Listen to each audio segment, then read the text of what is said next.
حضرت موسیٰ کا کوئی طور پر جانا۔ سلام علیکم ورحمۃ اللہ وبرکاتہ۔ فرعون سے نجات کے بعد اللہ تعالیٰ نے حضرت موسیٰ علیہ السلام کو ایک عظیم ذمہ داری کے لیے کوہ طور پر بلایا۔ وہاں اللہ تعالیٰ حضرت موسیٰ کو اپنی شریعت اور ہدایات عطا فرمانے والے تھے تاکہ بنی اسرائیل ان کے مطابق اپنی زندگی گزار سکیں۔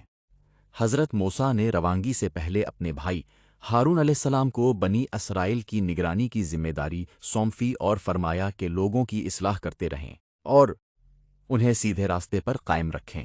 اس کے بعد حضرت موسیٰ اللہ تعالیٰ کے حکم سے کوہ طور کی طرف روانہ ہو گئے۔ کوہ طور پر اللہ تعالیٰ نے حضرت موسیٰ کو اپنی رحمت سے نوازا، ان سے کلام فرمایا اور انہیں ہدایت عطا کی۔ یہ حضرت موسیٰ کے لیے بہت عظیم اعزاز تھا، لیکن دوسری طرف حضرت موسیٰ کی غیر موجودگی میں بنی اسرائیل کے دلوں میں ایک نیا فتنہ جنم لے رہا تھا۔ ایک شخص جس کا نام سامری تھا لوگوں کو آہستہ آہستہ گمراہ کرنے لگا۔ اس نے ان کے دلوں میں شکوک پیدا کیے اور انہیں ایک ایسے کام کی طرف بلانا شروع کیا جو اللہ تعالیٰ کو ہرگز پسند نہیں تھا۔ بنی اسرائیل میں کچھ لوگ اس کی باتوں میں آنے لگے، جبکہ حضرت ہارون انہیں بار بار سمجھاتے رہے کہ صرف ایک اللہ کی عبادت کرو اور حضرت موسیٰ کے واپس آنے کا انتظار کرو۔ لیکن سامری نے آخر ایسا کیا کہ بنی اسرائیل کی ایک بڑی تعداد اس کے دھوکے میں آ گئی، اور حضرت ہارون نے انہیں روکنے کی کتنی کوشش کی۔ یہ نہایت اہم واقعہ جاننے کے لیے اگلی قسط ضرور دیکھیں۔ سامری کا فتنہ اور سونے کے بچھڑے کی پوجا۔ سلام علیکم ورحمۃ اللہ وبرکاتہ۔ حضرت موسیٰ علیہ السلام ابھی کوہ طور پر تھے، جبکہ حضرت ہارون علیہ السلام بنی اسرائیل کی رہنمائی کر رہے تھے۔ اسی دوران سامری نے لوگوں کو گمراہ کرنا شروع کر دیا۔ اس نے بنی اسرائیل سے کہا کہ وہ اپنے سونے کے زیورات جمع کریں۔ لوگوں نے اپنے زیورات اس کے حوالے کر دیے۔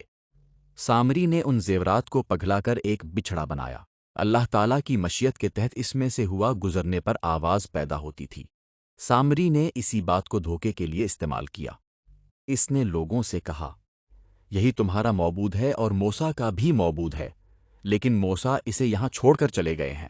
یہ بہت بڑا جھوٹ تھا۔